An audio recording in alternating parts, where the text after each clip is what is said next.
ছোট ছোট মানুষের ছোট ছোট আশা, কে রাখে খবর তার, তুমি দেখেছো কি? আর শুনেছো কি মানুষের কান্না, বাতাসে বাতাসে বাজে, তুমি শুনেছো কি? নীল আকাশের নিচে পৃথিবী, আর পৃথিবীর পরে ওই সে সময়কার বিদুষী মহিলা বলা হয় তাঁকে। শিক্ষিতা, আধুনিকা, সিনেমাটোগ্রাফি নিয়ে পড়াশোনা করতে পাড়ি দেন ইংল্যান্ডে। সিনেমার অভিনয়ের পাশাপাশি ছবি পরিচালনাতেও তাঁর প্রতিভার স্বাক্ষর রাখেন। মঞ্জু দে, জন্ম 1926-এর 7ই মে।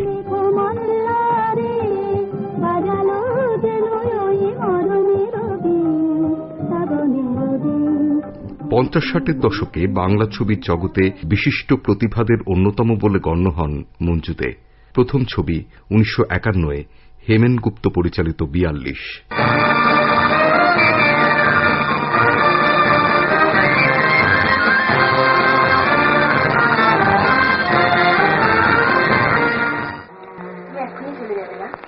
হ্যাঁ, ওরা এরই যাবো। জানবি না, আজ রাত্রি না আমাদের এলাকার যত রেল লাইন, রাস্তা, পুল, তার সমস্ত ভেঙে কেটে উড়িয়ে দেওয়া হবে। ভেবে দেখো কিনা, কাল থেকেই না আমরা স্বাধীন রাষ্ট্রের স্বাধীন নরনারী হব, যদি আমরা জিতি। আর যদি হারি? ক্ষতি নেই, আমাদের মৃত্যু দিয়ে তো স্বাধীনতার পথ খানিকটা এগিয়ে দিতে পারবো নিশ্চয়ই। তারপরটা সম্পূর্ণ করবে আমাদের পরবর্তী কর্মীরা এসে। হ্যাঁ, কাল আমরা আমাদের টুটুনের কাছে যাব না?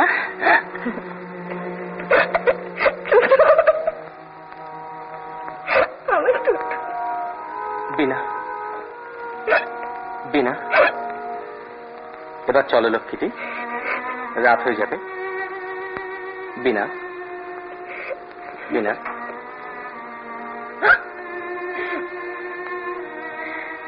এই হয়তো আমাদের শেষ দেখা। ও কি করছো? বড্ড সেকে লেগে, জানোই তো। না বিনা, তুমি শুধু সেকেলেন নও, আগামীকালেরও। জিঘাংসা ছবিতে তাঁর অভিনয় দর্শকদের মন্ত্রমুগ্ধ করে রাখে। মঞ্জুদের অভিনয় ক্ষমতা এবং এই গোয়েন্দা গল্পের চিত্রায়ন রীতিমতো আলোড়ন ফেলে সাদা কালো পর্দায়। দর্শক আবারও মোহিত হন নীল আকাশের নিচে ছবিতে তাঁকে দেখে। রবীন্দ্রনাথ ঠাকুরের ছোট গল্প অবলম্বনে তপন সিংহ তৈরি করেন কাবুলিওয়ালা। ছোট্ট মিনির সদা সতর্ক আতঙ্কিত মায়ের ভূমিকায় অভিনয় করেন মঞ্জু দে। বেশ কিছু অফবিট ছবিতে তাঁকে দেখা যায়। বলা যেতে পারে অভিনয়ের ধারা পরীক্ষা নিরীক্ষা বা বিভিন্ন ধরনের চরিত্রায়নে তাঁকে আমরা পর্দায় হাজির হতে দেখি। অসিত বরণের সঙ্গে কার পাপে কিংবা উত্তম কুমারের সঙ্গে অভিনীত উপহার বাংলা ছবির স্বর্ণযুগের এই দক্ষ প্রতিভাময়ী অভিনেত্রীকে নতুন করে চেনায়। কি হলো শুনলে? বাবা কি বললেন? উনি তো বললেন যে 1 পয়সা ছাড়তে পারবেন না। তাহলে কি হবে? কি করি বলো তো? আমি তো অনেক জায়গায় চেষ্টা করলাম, কিন্তু কোথাও পেলাম না। আচ্ছা, আমি যদি একটা কথা বলি তুমি রাগ করবে? বলো। আগে বলো, রাগ করবে? কি বলবে বলো না। একটু দাঁড়া।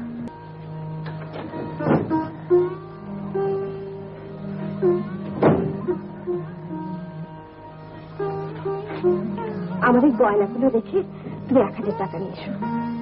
নীলা, তুমি কাজ করছো, আমার তো কোনো অভাবই রাখো না।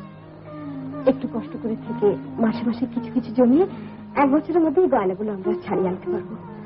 অথচ সুনীল আর কৃষ্ণ যদি বিয়ে না হয়, ওদের দুটো জীবনই যে নষ্ট হয়ে যাবে। নীলা, তুমি রাগ করলে নাকি? রাগ করবো তোমার উপর? তুমি জানো না আমি কত খুশি হয়েছি।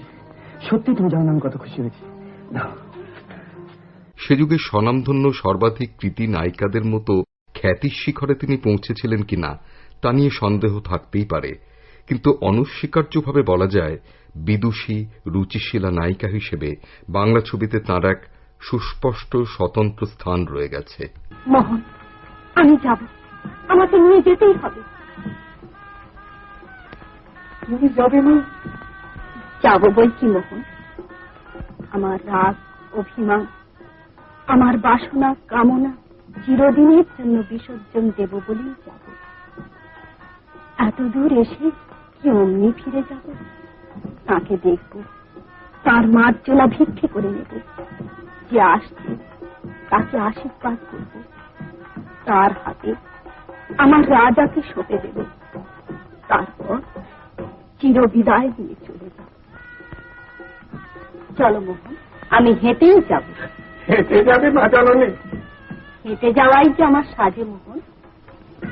দেখবো শুধু মুখখানি, শোনাও যদি শুনবো বাণী, না হয় যাব আড়াল থেকে হাসি দেখে দেশান্তরে, না হয় যাব আড়াল থেকে হাসি দেখে দেশান্তরে। আজ তোমারে দেখতে এলেম অনেক দিনের পরে, আজ তোমারে